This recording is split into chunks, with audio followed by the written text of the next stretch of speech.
Welcome back to the Ancestral Findings Podcast. Ward Kimball stands as one of the most prominent figures to emerge from Disney history. Today you can learn all about the many passions that inspired him.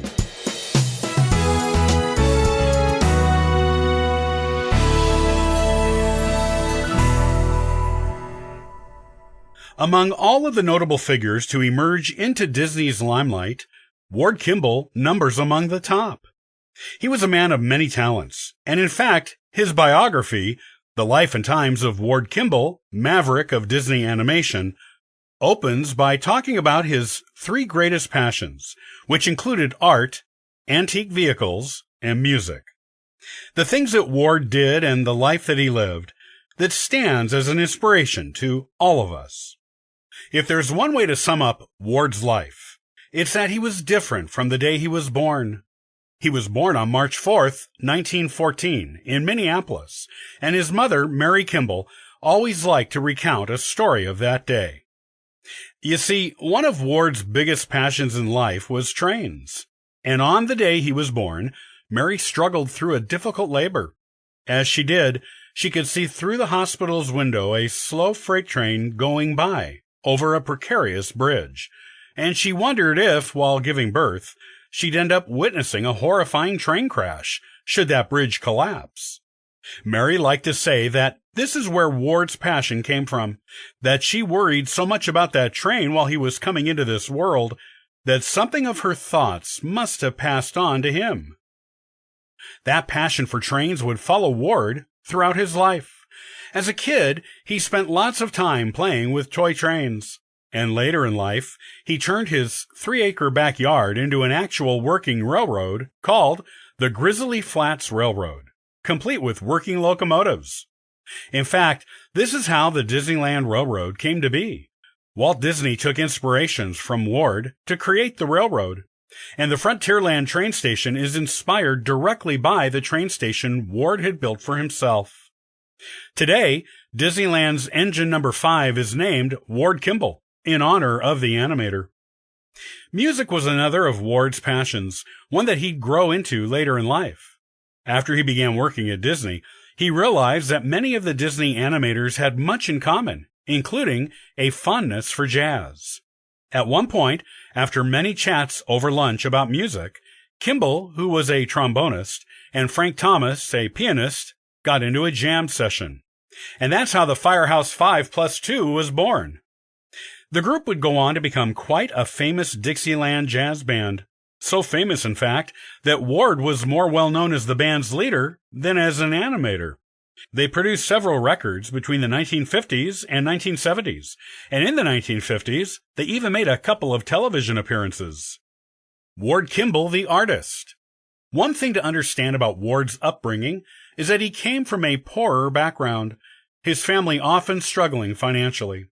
At times, he'd go to live with his grandmother at Hastings Hotel in Minneapolis, when times were too tight at home. When he was 6 and living with his grandmother, that's when his next great passion appeared. In Minneapolis, he used to love to read newspaper comics, and this may be what inspired his art, because at that age, he'd imitate those comics by creating his own, which, adorably, he'd refer to as the Little Minneapolis Journal, a publication that he would claim had a grand subscription list of 3 persons. From that point on, Ward would spend his childhood playing with toy trains and trolleys and creating art. There was a brief time in which he didn't create much, but by the time he was in the 5th grade, a traveling art teacher who would come to his classes periodically helped him regain an interest in art.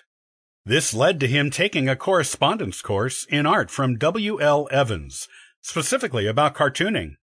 And from there, his grandmother sent some of Ward's drawings to the New York animator Paul Terry, who worked with Aesop's Fables Studio and later Terry Toons, where he produced Heckle and Jekyll and Mighty Mouse.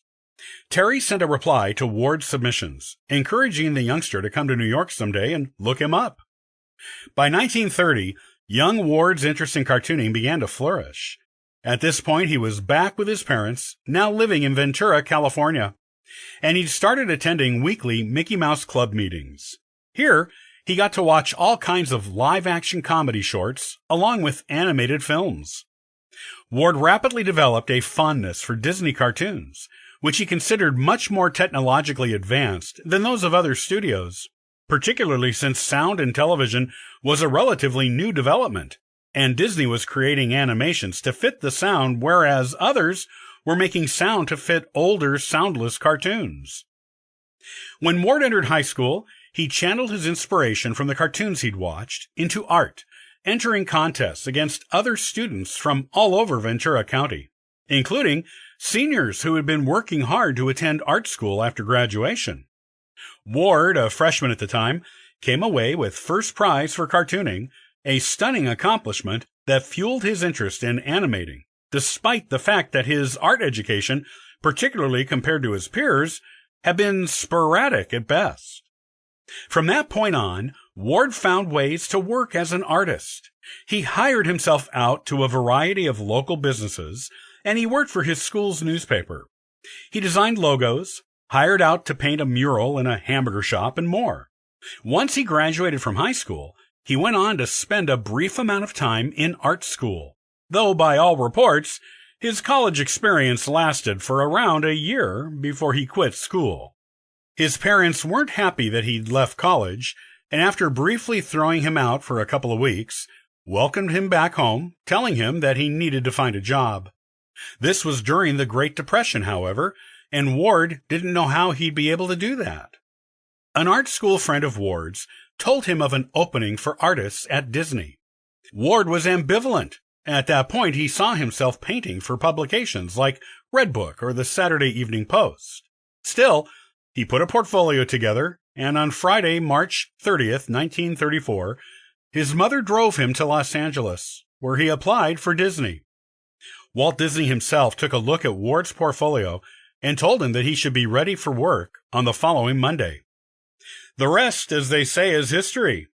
Some of his first Disney animation credits include Silly Symphonies animations dating back to 1934, things like The Wise Little Hen and The Flying Mouse.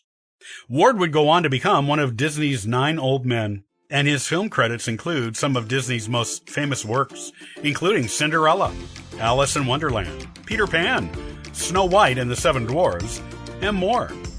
In fact, wherever you look throughout Disney film history, there's a good chance Ward's name will feature somewhere in the credits. And it's all because Ward Kimball was a man of many passions and the determination to make those passions come alive.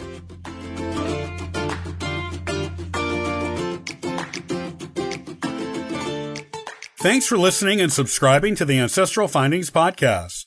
Check out ancestralfindings.com for additional free genealogy resources and weekly giveaways. Hey, happy searching!